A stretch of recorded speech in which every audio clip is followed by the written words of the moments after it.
ਉਹ ਇਜ਼ਰਾਈਲ ਤੇ ਗਾਜ਼ਾ ਤੋਂ ਆ ਰਹੀ ਆ। ਵਾਈਸ ਪ੍ਰੈਜ਼ੀਡੈਂਟ JD ਵੈਂਸ ਹੁਣੀ ਵਿਜ਼ਿਟ ਕਰ ਰਹੇ ਆ ਇਜ਼ਰਾਈਲ ਦੇ ਵਿੱਚ, ਕਿਉਂਕਿ ਟਰੰਪ ਐਡਮਿਨਿਸਟ੍ਰੇਸ਼ਨ ਕਾਫੀ ਫਿਕਰਮੰਦ ਆ ਕਿ ਜਿਹੜਾ ਸੀਜ਼ਫਾਇਰ ਹੋਇਆ ਸੀ, ਕਿਤੇ ਉਹ ਫਾਲ ਅਪਾਰਟ ਨਾ ਹੋ ਜਾਵੇ, ਕਿਤੇ ਉਹ ਟੁੱਟ ਨਾ ਜਾਵੇ। ਉਹਨਾਂ ਦੀ ਜਿਹੜੀ ਪ੍ਰੈਜ਼ੈਂਸ ਆ, ਉਹ ਪ੍ਰਾਈਮ ਮਿਨਿਸਟਰ ਬੈਂਜਾਮਿਨ ਨੇਤਨਯਾਹੂ ਉਹਨਾਂ ਨਾਲ ਮਿਲ ਕੇ ਜਿਹੜੀ ਨੈਗੋਸ਼ੀਏਸ਼ਨ ਡੀਲ ਫੇਰ ਕਰਨ ਜਾ ਰਹੇ ਆ। US ਆਫੀਸ਼ੀਅਲਸ ਨੇ ਇਹ ਕਿਹਾ ਆ ਵੀ ਇਹ ਅਸੀਂ ਬੇਬੀ ਸਿਟਿੰਗ ਨਹੀਂ ਕਰਨਾ ਚਾਹੁੰਦੇ ਹੈਗੇ, ਵੀ ਹਰ ਵਾਰ ਤੁਸੀਂ ਮਾੜੀ ਜਿਹੀ ਗੱਲ ਹੋਵੇ ਤਾਂ ਫਿਰ ਤੁਸੀਂ ਬੰਬਾਰਡਮੈਂਟ ਸ਼ੁਰੂ ਕਰ ਦਿਓ। ਪਰ ਕਿਉਂਕਿ ਕਰੂਸ਼ੀਅਲ ਬਹੁਤ ਆ, ਪ੍ਰੈਜ਼ੀਡੈਂਟ ਟਰੰਪ ਉਹਨਾਂ ਨੇ ਹੁਣ ਕ੍ਰੈਡਿਟ ਬੜਾ ਲਿਆ ਵੀ ਮੈਂ ਜੀ ਮਿਡਲ ਈਸਟ ਦੇ ਵਿੱਚ ਸ਼ਾਂਤੀ ਲਿਆਂਦੀ ਹੈਗੀ ਆ। ਟਰੰਪ ਉਹਨਾਂ ਦੇ ਮਿਡਲ ਈਸਟ ਦੇ ਜਿਹੜੇ ਇਨਵਾਏ ਹੈਗੇ ਆ, ਸਟੀਵ ਵਿਟਕੋਫ ਤੇ ਉਹਨਾਂ ਦੇ ਜਿਹੜੇ ਜਵਾਈ ਆ ਜੈਰਡ ਕਸ਼ਨਰ, ਉਹ ਇਸ ਡੀਲ ਦੇ ਮੇਨ ਆਰਕੀਟੈਕਟ ਹੈਗੇ ਆ। ਪਰ ਜਿਸ ਹਿਸਾਬ ਦੇ ਨਾਲ ਹੁਣ 1-2 ਦਿਨਾਂ ਦੇ ਵਿੱਚ ਬੰਬਾਰਡਮੈਂਟ ਹੋਈ ਆ, ਤੇ ਇਹ ਕਾਫੀ ਜ਼ਿਆਦਾ ਜਿਹੜਾ ਕਰੂਸ਼ੀਅਲ ਲੱਗ ਰਿਹਾ ਹੈਗਾ ਵੀ ਇਹ ਡੀਲ ਸਿਰੇ ਵੀ ਚੜੂਗੀ ਕਿ ਨਹੀਂ, ਕਿਉਂਕਿ ਕਈ ਲੋਕਾਂ ਦੀ ਜਿਹੜੀ ਆ ਪਾਲਸਤੀਨੀਅਨ ਮੂਲ ਦੇ ਲੋਕ ਆ, ਉਹਨਾਂ ਦੀ ਮੌਤ ਵੀ ਹੋ ਗਈ ਹੈਗੀ ਆ। ਜੀ ਬਿਲਕੁਲ। JD ਵੈਂਸ ਇਜ਼ਰਾਈਲ ਦੇ ਵਿੱਚ ਜਿਹੜੇ ਉਹ ਪਹੁੰਚ ਚੁੱਕੇ ਨੇ। ਇਸ ਸੀਜ਼ਫਾਇਰ ਨੂੰ, ਇਸ ਜਿਹੜੀ ਸ਼ਾਂਤੀ ਆਈ ਆ, ਲੜਾਈ ਜਿਹੜੀ ਬੰਦ ਹੋਈ ਆ, ਉਸ ਨੂੰ ਹੋਰ ਮਜ਼ਬੂਤ ਕਰਨ ਦੇ ਲਈ।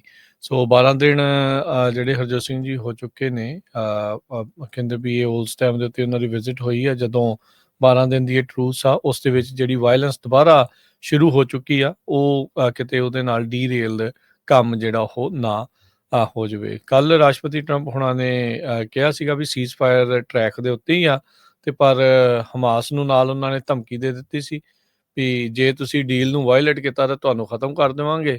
ਪਰ ਇਜ਼ਰਾਈਲ ਨੂੰ ਜਿਹੜਾ ਉਹਨਾਂ ਨੇ ਕੁਝ ਵੀ ਨਹੀਂ ਕਿਹਾ। ਇਜ਼ਰਾਈਲ ਨੂੰ ਉਹਨਾਂ ਨੇ ਖੁੱਲੇ ਹੱਥ ਦਿੱਤੇ ਹੋਏ ਆ ਵੀ ਭਾਈ ਜੋ ਤੁਸੀਂ ਕਰਨਾ ਆ ਉਹ ਕਰੀ ਜਿਹੜੇ ਉਹ ਚੱਲੋ।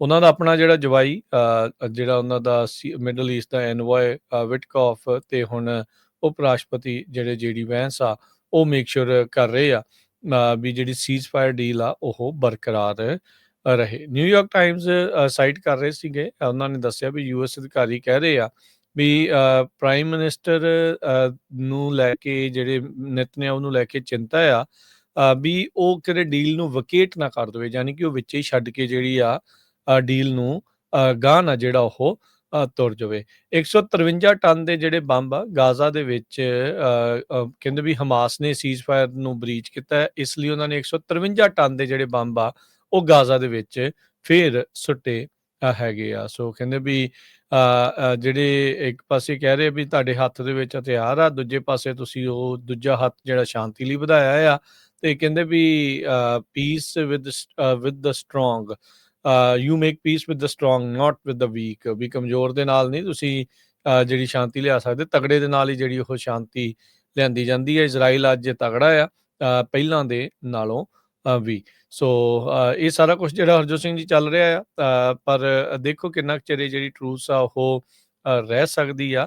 ਹਮਾਸ ਦਾ ਜਿਹੜਾ ਚੀਫ ਨੈਗੋਸ਼ੀਏਟਰ ਆ, ਜਿਹੜਾ ਹਮਾਸ ਦੇ ਵੱਲੋਂ ਆ, ਖਲੀਲ ਅਲ ਹਾਇਆ, ਉਹ ਕਾਇਰੋ ਦੇ ਵਿੱਚ ਸੀਗਾ, ਤੇ ਉਹਨੇ ਇਹ ਇਨਸਿਸਟ ਕੀਤਾ, ਉਹਨੇ ਕਿਹਾ ਵੀ ਉਹਦਾ ਜਿਹੜਾ ਗਰੁੱਪ ਆ ਤੇ ਹੋਰ ਜਿਹੜੇ ਪੈਲਸਤੀਨੀਅਨ ਫੈਕਸ਼ਨ ਆ, ਉਹ ਸੀਜ਼ਫਾਇਰ ਡੀਲ ਨੂੰ ਬਰਕਰਾਰ ਰੱਖਣ ਦੇ ਲਈ ਵਚਨਬੱਧ ਹੈਗੇ ਆ, ਤੇ ਅਸੀਂ ਇਸ ਨੂੰ ਪੂਰੀ ਤਰ੍ਹਾਂ ਅਖੀਰ ਤੱਕ ਇੰਪਲੀਮੈਂਟ ਜਿਹੜਾ ਉਹ ਕਰਾਂਗੇ।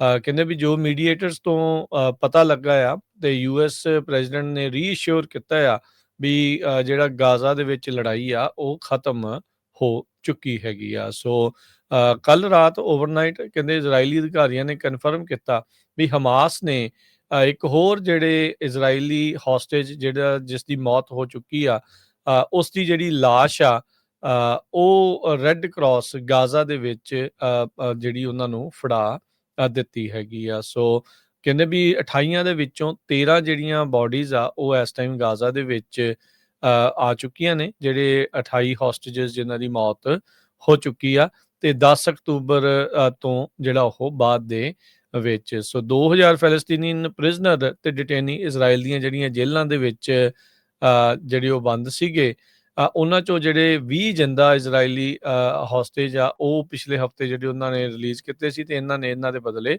2000 ਫੈਲਸਤੀਨੀ ਜਿਹੜੇ ਉਹ ਰਿਲੀਜ਼ ਕੀਤੇ ਸੀਗੇ। ਸੋ ਇਹ ਵੀ ਜਿਹੜੇ ਇਜ਼ਰਾਈਲ ਵਾਲੇ ਕਹਿ ਰਹੇ ਆ ਵਾਰ-ਵਾਰ ਵੀ ਜਿਹੜੇ ਹਮਾਸ ਵਾਲੇ ਆ ਉਹ ਰਾਹਤ ਸਮੱਗਰੀ ਦੀ ਲੁੱਟ ਖੋਹ ਜਿਹੜੀ ਉਹ ਕਰ ਰਹੇ ਆ, ਨਿਊਯਾਰਕ ਟਾਈਮਜ਼ ਨੇ ਇੰਟਰਵਿਊ ਕੀਤੀ ਸੀ ਇਜ਼ਰਾਈਲੀ ਫੋਰਸਿਸ ਦੀ ਤੇ ਉਹਨਾਂ ਦੇ ਜਿਹੜੇ ਉੱਥੇ ਲੀਡਰਸ ਆ ਉਹਨਾਂ ਦੀ, ਤੇ ਉਹਨਾਂ ਨੇ ਕਿਹਾ ਵੀ ਨਹੀਂ ਇਦਾਂ ਦੀ ਕੋਈ ਗੱਲ ਨਹੀਂ ਜਿਹੜੀ ਉਹ ਹੈਗੀ। ਸੋ ਇਹ ਹੁਣ ਦੇਖਣਾ ਹੋਊਗਾ ਆਉਣ ਵਾਲੇ ਸਮੇਂ ਦੇ ਵਿੱਚ ਕੀ ਜਿਹੜੀ ਰਾਹਤ ਸਮੱਗਰੀ ਆ ਉਹ ਉੱਥੇ ਪਹੁੰਚਦੀ ਆ ਜਾਂ ਅਜੇ ਵੀ ਉਸ ਦੇ ਵਿੱਚ ਰੋਕ ਜਿਹੜੀ ਇਜ਼ਰਾਈਲ ਦੇ ਦੁਆਰਾ ਲਗਾਈ ਗਈ ਸੀ ਉਹ ਚਾਲੂ ਰਹੇ।